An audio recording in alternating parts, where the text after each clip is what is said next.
शिवसेना प्रमुख बाळासाहेब ठाकरे, प्रमोद महाजन आणि गोपीनाथ मुंडे यांनी पुढाकार घेऊन 25 वर्षांपूर्वी शिवसेना आणि भाजप यांची युती घडवून आणली।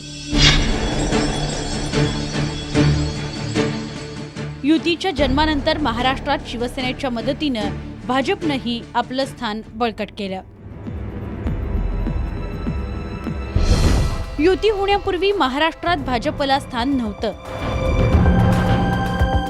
मात्र हिंदुत्वाच्या मुद्द्यावरून महाजन आणि मुंडेंनी शिष्टाई केली आणि बाळासाहेबांचं मन वळवलं आणि सुरू झाला तो युतीचा प्रवास।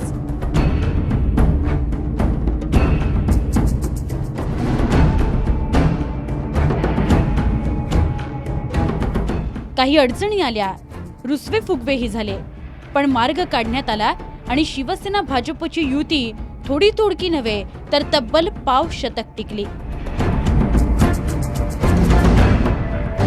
आणि महाराष्ट्रात भाजपही वाढला।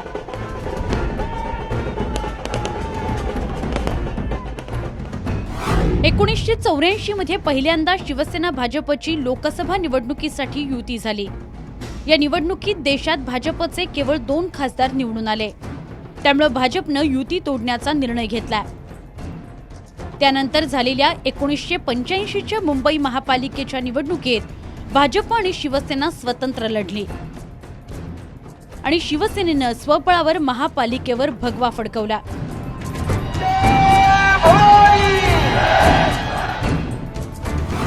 1989 साली अयोध्येतल्या राम मंदिराच्या मुद्द्यावरून भाजपनं पुन्हा एकदा बाळासाहेबांचं मन वळवलं आणि 1990 मध्ये पहिल्यांदा युतीनं महाराष्ट्राची विधानसभा निवडणूक लढवली।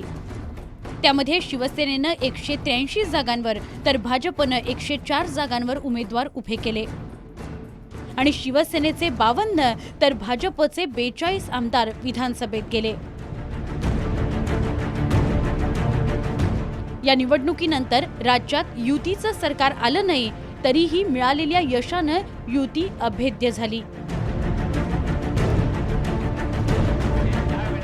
युती झाल्यानंतरही बाळासाहेबांनी अनेकदा भाजपच्या ध्येय धोरणांवर जाहीर टीका केली, पण प्रमोद महाजन आणि गोपीनाथ मुंडेंच्या मध्यस्थीमुळे युतीला तडे गेले नाहीत। महाजनांच्या मृत्यूनंतर भाजप आणि मातोश्रीमध्ये मुंडेंनी समन्वय घडवून आणला आणि राज्याच्या राजकारणात भाजपला बळकटी देण्याचं काम सुरू ठेवलं।